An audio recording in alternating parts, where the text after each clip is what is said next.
Tutorial pajak kali ini akan menjelaskan bagaimana caranya pendaftaran PKP, yaitu pengusaha kena pajak. Langkah pertama yang akan kita lakukan adalah menyiapkan dokumen yang disyaratkan terlebih dahulu. Nah, dokumen yang disyaratkan untuk wajib pajak orang pribadi yang pertama adalah fotokopi KTP. Yang kedua, dokumen izin usaha, bisa berupa situ, SIUP, atau lain-lainnya. Kemudian yang ketiga adalah surat keterangan tempat kegiatan usaha atau pekerjaan bebas yang dikeluarkan oleh pejabat pemerintah daerah setempat. Minimal surat keterangan tempat kegiatan usaha dari kepala desa. Dan yang kedua, dokumen untuk perusahaan. Jadi pendaftaran PKP untuk perusahaan. Yang pertama adalah fotokopi akta pendirian perusahaan. Kemudian yang kedua, fotokopi KTP dan NPWP salah satu pengurus yang namanya tercantum dalam akta pendirian. Kemudian yang ketiga, yaitu dokumen izin usaha, ya bisa berupa situs, SIUP, dan lain-lainnya. Kemudian yang keempat, surat keterangan tempat kegiatan usaha. Seperti sebelumnya, yaitu minimal dikeluarkan oleh kepala desa. Kemudian tata cara pengisian formulir pendaftaran untuk PKP. Yaitu seperti berikut.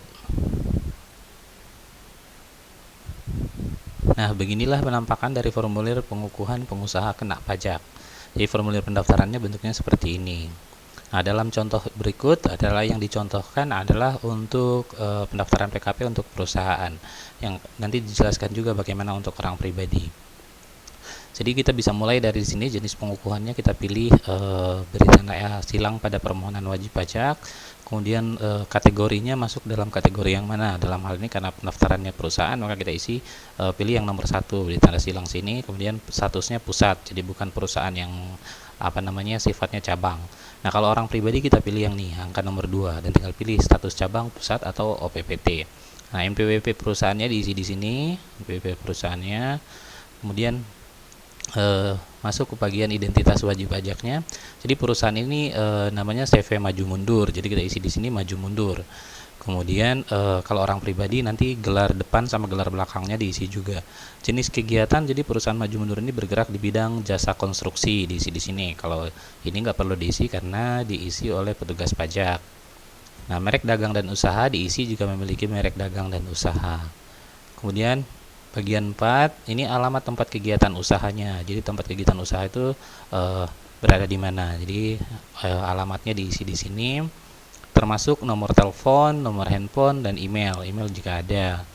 Nah, kemudian masuk ke nomor 5, status kepemilikan tempat kegiatan usaha. Nah, opsinya ada di sini, jadi tinggal pilih apakah milik pribadi atau perusahaan, atau tempat kegiatan usahanya nyewa, kontrak, atau lainnya. Nanti disebutkan di sini kalau lainnya.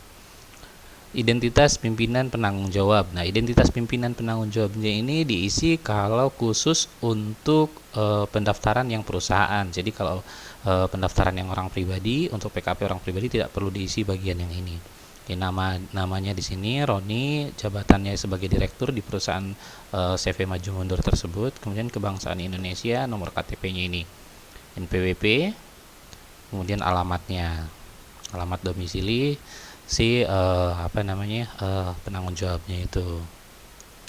Nomor teleponnya diisi di sini dan alamat emailnya di sini.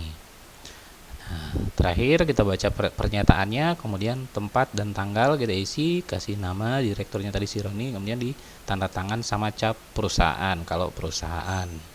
Seperti itu. Nah, selanjutnya jangan lupa setelah formulir diisi, dokumen persyaratannya dilengkapi, yang akan nanti kita lampirkan di formulir pendaftaran itu. Ini. Nah, setelah formulir diisi, kemudian kelengkapannya sudah ada, sekarang adalah bagaimana caranya kita menyampaikan dokumen tersebut. Ada beberapa cara, yaitu yang pertama kita bisa antar langsung ke kantor pajak, atau yang kedua kita bisa kirim melalui amplop tertutup melalui pos, atau menggunakan jasa ekspedisi lainnya atau jasa kurir. Nah, kemudian berapa lama prosesnya untuk pendaftaran PKP? Jadi prosesnya itu adalah selama 10 hari, ini maksimal ya, jadi 10 hari.